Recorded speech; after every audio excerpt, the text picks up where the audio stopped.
know, the kind of tired that no amount of sleep fixes. It's not just physical fatigue, it's the sense that your very energy is leaking away, drop by drop, until all that's left is a hollow shell going through the motions. You wake up already drained, and by the time the day ends, you feel like you've been carrying someone else's weight the entire time.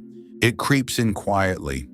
At first, you don't notice, because it's normal to be busy, to be stressed, to juggle responsibilities. But then you start seeing the pattern. Every time you spend time with certain people, every time you give a little too much, you walk away lighter in the worst possible sense, like someone reached inside and pulled a piece of your strength out with them.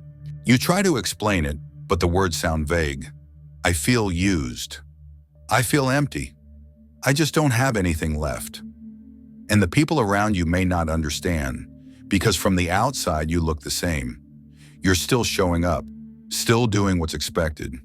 But inside there's a quiet desperation. The feeling that life is happening at you instead of through you. Sometimes it's anger, sharp and hot. The outrage of realizing someone is feeding off you and doesn't even see it. Other times it's a heavier sadness, like you've been quietly erased in service of everyone else's needs. You nod, you smile, you keep saying yes because that's what you've always done. But each yes costs you something invisible, and the debt keeps piling up. And deep down, a frightening thought begins to grow.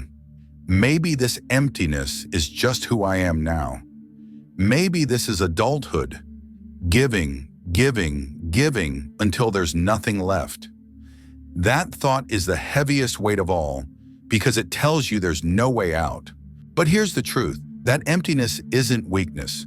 It isn't proof that you're broken or failing. It's a signal, a warning light. It's your body and your soul telling you that the way you've been living isn't sustainable, that something in the system is wired to drain you. And by the end of this, you'll see that your pain has never been a flaw. It's been the doorway waiting to lead you to freedom. You've been told that the answer is simple. Think more positively, organize your day better, read the right book, repeat the right affirmations, learn a few time management tricks, and the heaviness will lift. But if you've tried those things, you already know. They don't touch the core of what's happening. Positive thinking can keep you afloat for a while, but it doesn't stop people from leaning on you until you collapse. It doesn't protect you from the subtle ways someone pulls you into their drama, their endless needs, their hunger for attention. No planner or productivity hack can fix the feeling of walking away from a conversation and realizing your energy is gone. The truth is, the system is tilted against you from the start. Families, workplaces, relationships, they're full of invisible contracts that say, your role is to carry, to please, to adapt. You may not remember agreeing to it, but you've been living by it for years.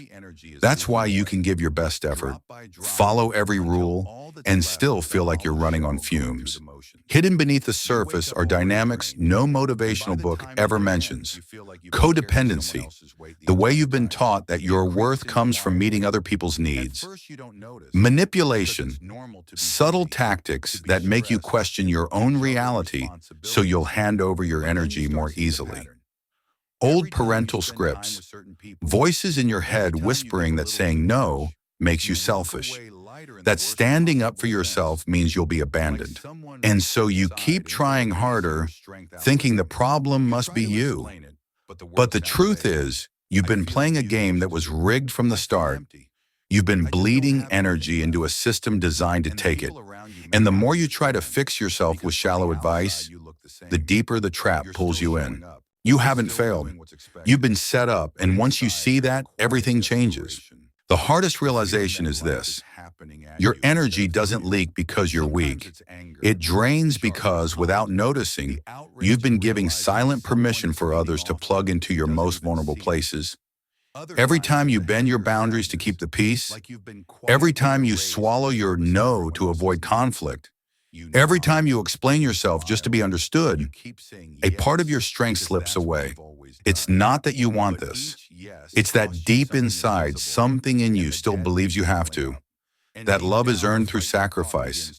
That being accepted means always being available. That your value comes from how much of yourself you give. Those hidden agreements shape the way you show up. And they're the very channels through which your energy gets siphoned off. When you finally see this, the pain sharpens. It's not just life is hard or people take advantage. It's the piercing recognition that you've been complicit, not out of fault, but out of conditioning, that the door others walk through to reach your energy is one you've been holding open without realizing it. And here's the shift. You don't need to fight harder or become someone louder, tougher, more impressive. You need to notice the moments you give yourself away and choose differently. Not once, not perfectly, but again and again, until those old agreements lose their power. If this strikes something in you, if you feel the weight of recognition right now, stay with me. Subscribe, because what comes next isn't surface advice.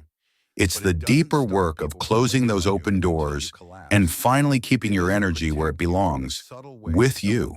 In depth psychology, both Jung and Freud pointed to something most of us spend our lives trying to avoid: the hidden parts of ourselves we don't want to face. Jung called it the shadow, the anger, the envy, the selfishness, the vulnerability we've been taught to bury. Freud spoke of complexes, unconscious knots of old emotion and belief that quietly shape our every choice. And together, these unseen forces create the cracks where our energy leaks out. Think of the archetype of the victim. On the surface, it looks powerless. Someone who is constantly hurt, drained, taken advantage of. But underneath, there is often a hidden bargain.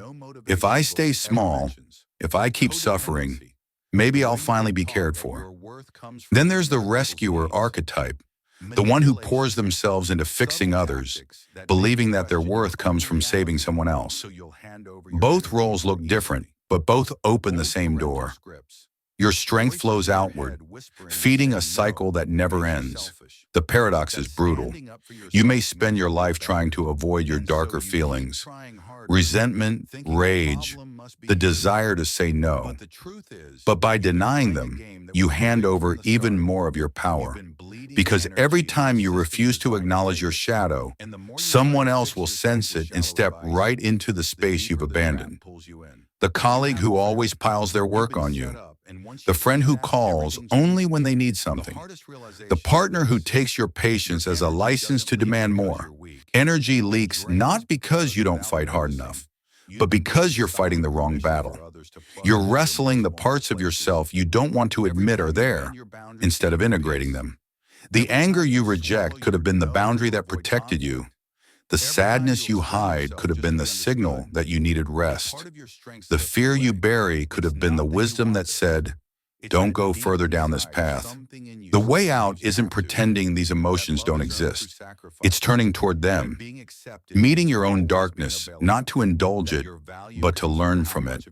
Because only when you stop abandoning those parts of yourself can you stop others from entering and taking what isn't theirs. Your energy doesn't vanish into thin air. It flows where you unconsciously direct it.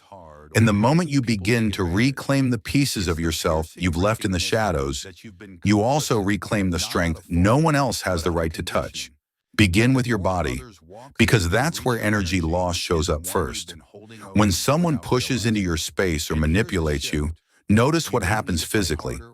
Maybe your chest tightens, your stomach knots, your breath shortens. That's the signal. Instead of ignoring it, pause and ground yourself. Put both feet on the floor, breathe deep into your belly, and remind your body, I'm here, I'm safe, I don't have to give this away. Use the stop technique when you feel the pull of manipulation.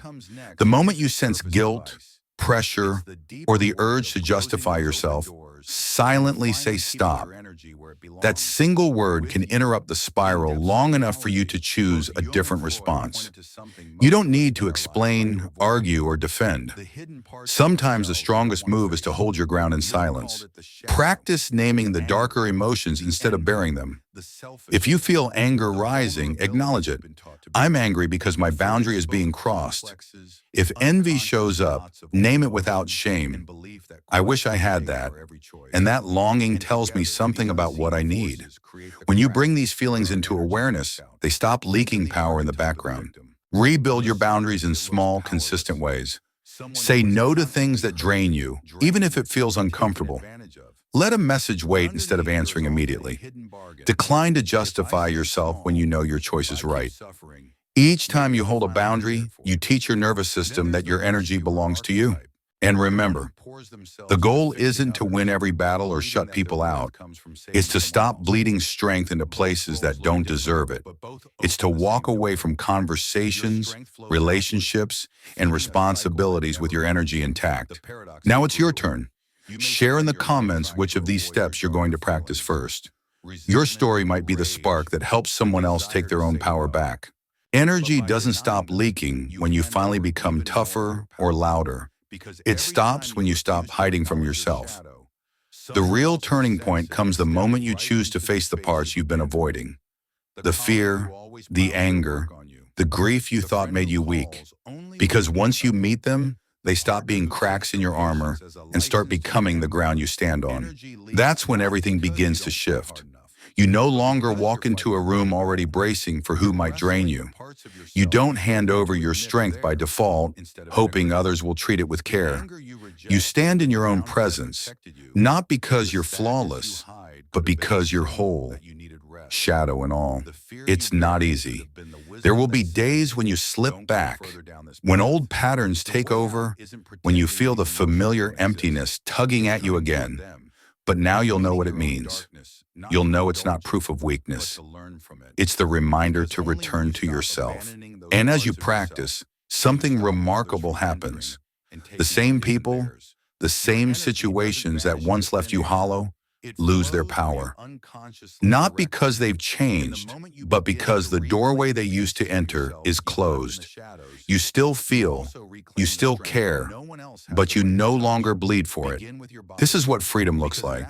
Not a life without struggle, but a life where your energy belongs to you, and no one else decides how much of it you get to keep. Share your reflections in the comments. Your voice might be the strength someone else needs to hear right now. This is only the beginning.